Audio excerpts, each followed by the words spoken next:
그러니까 예산을 다루는 예결위, 또한 공정거래, 또 금융 관련된 중요한 그 상임위에 관련된 연관성인데 사실상 상임위를 배정할 때 원내대표들이 해당 위원한테 이런 것도 충분히 숙지시켜야 되는 거 아닌가 싶어요.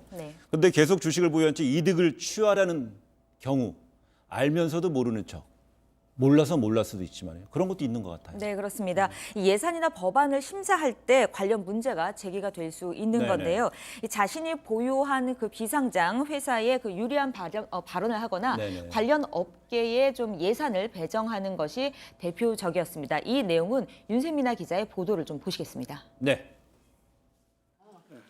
예결위 소속인 홍철호 의원의 재산 공개 내역입니다. 닭 가공업체 2곳의 지분 100%를 보유하고 있습니다. 액면가로만 33억 원입니다. 그중 한 곳은 홍 의원 동생이 대표로 있는 국내 대형 치킨 프랜차이즈에 닭을 납품하며 지난해 1,000억 원이 넘는 매출을 올렸습니다. 예결위원의 경우 3천만 원 이상 보유 주식은 포괄적 직무 연관성을 인정받아 모두 백지 신탁해야 합니다.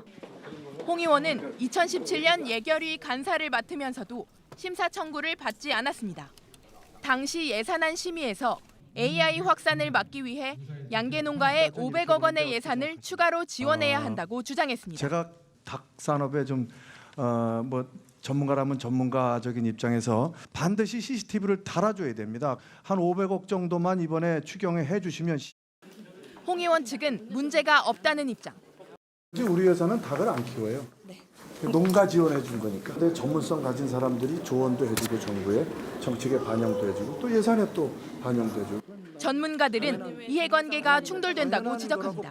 전문성과 이해 충돌이 함께 가지는 않는데 방어용으로 그렇게 얘기를 한다라고 생각이 들고 사적 이해관계가 있는지 여부에 대한 그 판단들을 넓혀가지고. 정무위 소속인 최은열 의원이 2016년 공개한 재산 내역입니다. 부인이 유산균을 만드는 바이오업체 비상장 주식 7,000주, 액면가로 350만 원을 가지고 있다고 신고했습니다. 당시 해당 업체는 주당 2만 원이 넘는 가격으로 중국 회사로부터 투자를 유치받았습니다. 최 의원 측이 보유한 주식 가치만 1억 원이 넘는 셈. 최 의원은 법안을 심사할 때도 비상장 기업에 유리한 발언을 한 것으로 파악됐습니다. 비상장 기업이 주식담보대출을 받을 때 금융위 인가를 받아야 하지만 주식 거래가 활발한 회사는 제외하자고 주장한 겁니다. 당시 최 의원이 투자한 회사는 장외시장에서 거래가 활발히 이루어지는 종목이었습니다. 지난해 이 회사가 상장하면서 최 의원 측은 액면가 350만 원의 주식을 2억 원에 팔았습니다. 최 의원은 주식 보유 시기와 발언 내용이 맞물려 오해할 수 있겠다면서도 1999년 설립 당시 투자한 주식으로 발언 당시엔 이 주식을 갖고 있는지 자체도 몰랐다고 해명했습니다. JTBC 윤세민아입니다.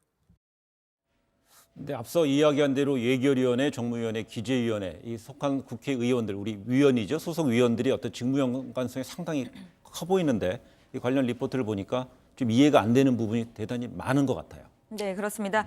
또 이게 하나의 그 사례 예를 들면은 정유섭 의원의 경우 또 마찬가지로 예결위원입니다. 그런데 지난해 비상장사인 이 항공사 그러니까 이제 코리아 익스프레스 에어 주식을 700만 주 넘게 30억 원에 샀습니다. 이것도 이제 비상장 주식인데요.